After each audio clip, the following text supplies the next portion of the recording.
एक समय की बात है, देवपुर नाम के एक गांव में मोहन नाम का एक सीधा सादा और भोला भाला ग्वाला अपनी पत्नी सुहानी के साथ रहता था। उसका जीवन बहुत सादा था। हर सुबह सूरज निकलने से पहले ही वह अपने मवेशियों को पहाड़ों की ओर चारा खिलाने ले जाता, दिन भर वहीं उनकी देखभाल करता और शाम को थके हारे जानवरों के साथ घर लौट आता। मोहन की दुनिया में उसकी गायें, बछड़े और सुहानी ही सब कुछ थे। उसे किसी और चीज की चाह नहीं थी, बस अपने साधारण जीवन में ही वह संतुष्ट था। एक शाम की बात है, जब मोहन अपने मवेशियों को बांधकर घर लौटा तो सुहानी ने मुस्कुराते हुए कहा, देखो जी, मैंने आज ताज़ा मक्खन निकाला है और मिट्टी के बर्तन में रख दिया है। कल जब पहाड़ों की ओर जाओ तो साथ ले जाना, शायद भूख लगे तो काम आ जाए। मोहन ने सुहानी की ओर प्रेम से देखा और बोला, सुनो, रास्ते में जो पुराना पीपल का पेड़ है ना, उसके नीचे भगवान कृष्ण की मूर्ति है। वहां कभी किसी ने कोई भोग नहीं चढ़ाया। सोचा आज ताजा मक्खन उन्हीं को अर्पण कर दूं। आखिर हमारे पास और है ही क्या, जो भी है उन्हीं का दिया है। मक्खन ही सही, वही सही, लेकिन तुम मवेशियों का ध्यान रखना, कहीं मेरी पूजा भक्ति में डूबने से वे भूखे न रह जाएं। सुहानी हंस पड़ी। आजकल तो आप बहुत भक्ति भाव में रहते हैं, चिंता मत करो, मैं सब संभाल लूंगी। मोहन ने भगवान का नाम लेकर नाश्ता और मक्खन का बर्तन उठाया और अपने रोज के रास्ते पर चल पड़ा। हर रोज की तरह वह उस पुराने पीपल के नीचे रुका, जहां भगवान श्री कृष्ण की छोटी सी मूर्ति थी। उसने पहले श्रद्धापूर्वक प्रणाम किया, फिर जैसे वह अपने सबसे प्रिय दोस्त से बात कर रहा हो वैसे बोला, भगवान, आपकी कृपा से सब कुछ अच्छा है। सुहानी ने आज ताज़ा मक्खन निकाला है, आपके लिए लाया हूँ। पता नहीं आपको पसंद आएगा या नहीं, लेकिन मन से अर्पित कर रहा हूँ। इतना कहकर उसने पूरा मक्खन भरा घड़ा कृष्ण जी की मूर्ति के सामने रख दिया और मवेशियों को चराने निकल गया। शाम को जब वह वापस लौटा तो देखा घड़ा बिल्कुल खाली पड़ा है। उसकी आंखें हैरानी से खुली रह गईं। इतना सारा मक्खन कहाँ चला गया? एक पल को तो उसे लगा कोई जानवर या कोई चोर ले गया होगा, लेकिन अगले ही पल उसके मन में खुशी की लहर दौड़ गई। वाह, भगवान ने मेरी भेंट स्वीकार कर ली, इससे बड़ा सौभाग्य और क्या हो सकता है। उसकी आंखों में श्रद्धा के आंसू आ गए।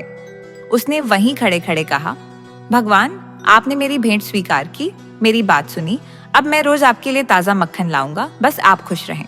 कृष्ण इतने प्रसन्न हुए कि वे स्वयं प्रकट हो गए। उनके चेहरे पर मोहक मुस्कान थी। बोले, मोहन, हमें मक्खन बड़ा प्रिय है और जब तुम अपने प्रेम से अर्पित करते हो तो भला हम कैसे इनकार कर सकते हैं। मोहन पहले तो चौंक गया, फिर कांपते हुए बोला, भगवान, सचमुच आप मुझसे बात कर रहे हैं? आपकी आवाज सुनकर तो मेरी सारी जिंदगी सफल हो गई। कृष्ण मुस्कुराए, मोहन, हमें तुम्हारा मक्खन नहीं, तुम्हारी भक्ति प्रिय है। तुम्हारा निष्कलंक प्रेम ही हमारे लिए सबसे बड़ा उपहार है। हम तुम्हें एक वरदान देना चाहते हैं, जो भी चाहो मांग लो। मोहन बोला, भगवान, मेरे पास जो भी है उसमें मैं पूरी तरह संतुष्ट हूँ। मुझे बस यही चाहिए कि हर दिन आपके दर्शन होते रहें, आपकी कृपा बनी रहे। भगवान ने प्रेम पूर्वक कहा, ऐसा ही होगा, लेकिन एक बात याद रखना, ये बात किसी को न बताना। अगले दिन मोहन फिर मक्खन लेकर पहुंचा। भगवान आए, बातें हुई। एक दिन उसने भगवान से पूछा, प्रभु, आप सबका ख्याल रखते हैं पर खुद कभी विश्राम नहीं करते, क्या आपको कभी थकान नहीं होती?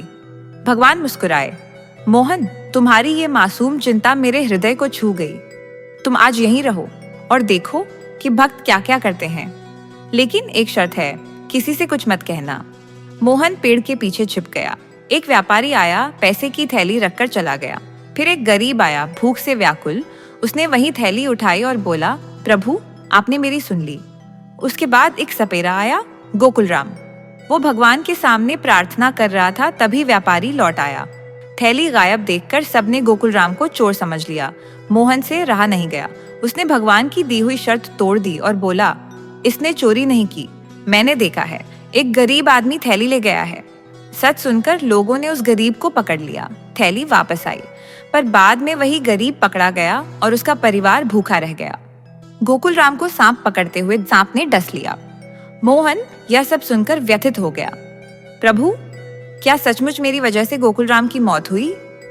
कृष्ण बोले, वत्स, जो हुआ वह नियति थी। यदि तुम चुप रहते तो गोकुलराम जीवित रहता। गरीब का परिवार बच जाता। पर तुम्हारा उद्देश्य पवित्र था, इसलिए दोष तुम्हारा नहीं। कर्मों की डोर एक दूसरे से जुड़ी होती है। भक्ति का अर्थ केवल कर्म नहीं, धैर्य भी है। मोहन की आंखों से आंसू बहने लगे। कृष्ण ने कहा, चिंता मत करो, हर घटना एक सीख है। हमेशा सत्य के साथ रहो, पर फल की चिंता मत करो। अपने कर्म मुझे अर्पित कर दो, यही सच्ची भक्ति है। इतना कहकर भगवान ध्यान में लीन हो गए। मोहन ने नतमस्तक होकर प्रणाम किया। उसका मन हल्का हो गया। वह अपने मिट्टी के घड़े के साथ धीरे धीरे घर की ओर लौट चला। भगवान के वचन अब सदा के लिए उसके हृदय में अंकित हो चुके थे। तो दर्शकों, इस कहानी से हमें यह सीखने को मिलता है कि हमें सदैव सत्य की राह पर चलना चाहिए और अपने कर्म ईश्वर को अर्पित कर देने चाहिए।